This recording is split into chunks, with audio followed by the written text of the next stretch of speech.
Danger, Will Robinson! Danger! No, Will Robinson! Danger! It's cell phones, it's multiple wireless networks, it's smart meters, it's cell towers. It's this sandwich, and it all adds up. And this is a serious problem.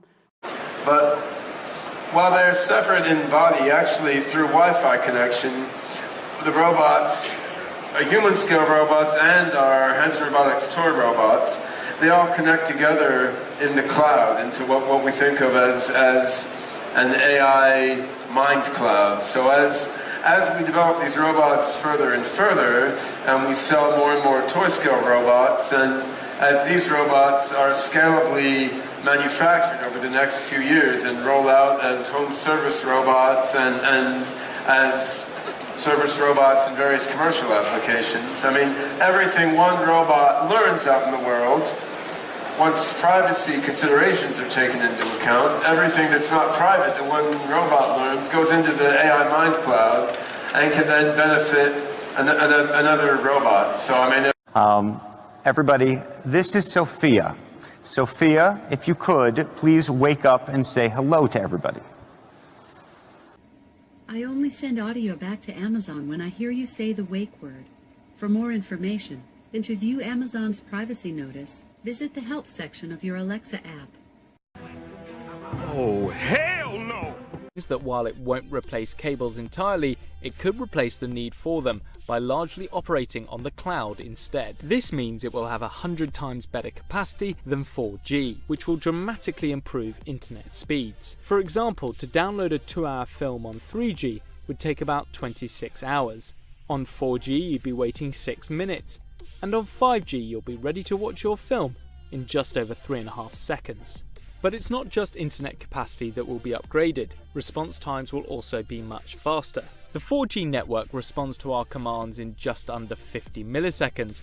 With 5G, it will take around 1 millisecond, 400 times faster than a blink of the eye. Smartphone users will enjoy a more streamlined experience, but for a world that is increasingly dependent on the internet just to function, a reduction in time delay is critical. Self-driving cars, for example, require a continuous stream of data. The quicker that information is delivered to autonomous vehicles, the better and safer they can run.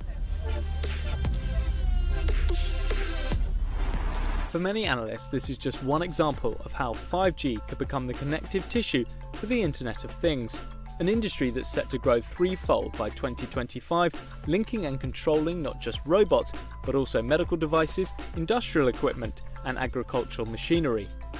5G will also provide a much more personalised web experience using a technique called network slicing. It's a way of creating separate wireless networks on the cloud, allowing users to create their own bespoke network. Again, logarithmic scale, straight line would be an exponential, but when you add qubits, it's very much unlike Moore's law on that other curve. This is like a Moore's law on top of a Moore's law. It's more like going from a 32-bit architecture in Intel to a 64-bit. It's like a 2 to the n phenomenon, roughly. I mean, there's some derating factors. But it means that it gets pretty weird pretty quickly, which is, if you fast forward a little bit, we currently have machines that they're making that are competitive with class computers. After all this work, it's finally kind of like a laptop, that big black box you saw.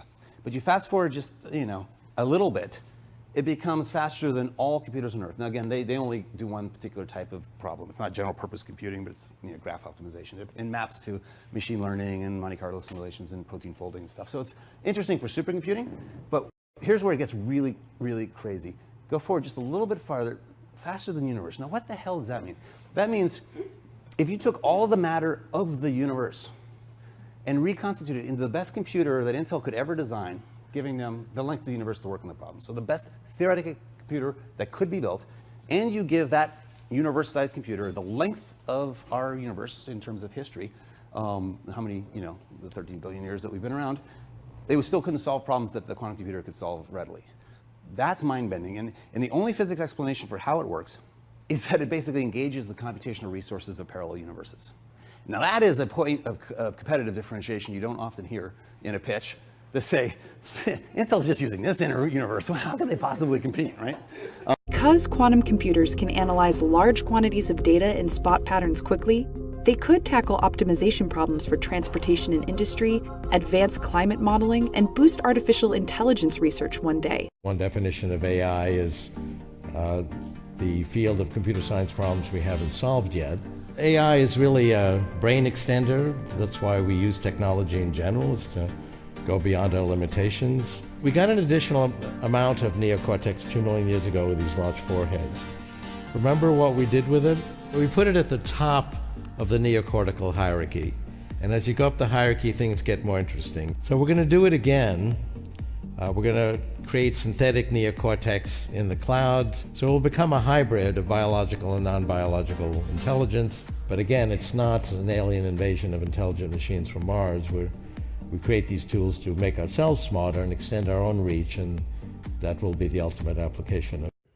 You're a neuroscience company, and you're working to build basically an interface to the brain. Yeah.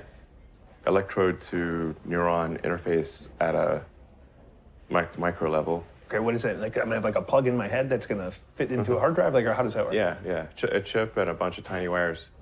This would be implanted surgically. And it would do what? Could you input? Could you download Jim? Mm-hmm. Yes. What?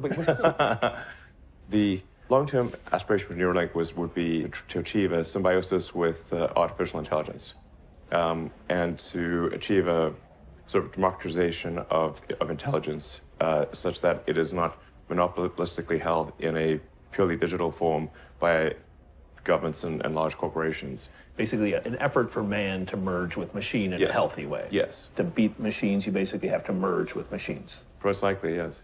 Essentially, how do we ensure that the future constitutes the sum of the will of humanity? And so if we have billions of people with a high bandwidth link to the AI extension of themselves, it would actually make everyone hyper smart. Danger, Will Robinson. We are the Borg. Lower your shields and surrender your ships. We will add your biological and technological distinctiveness to our own. Your culture will adapt to service us. Resistance is futile. Back control of my military. Mr. Chairman, I need to make myself very clear.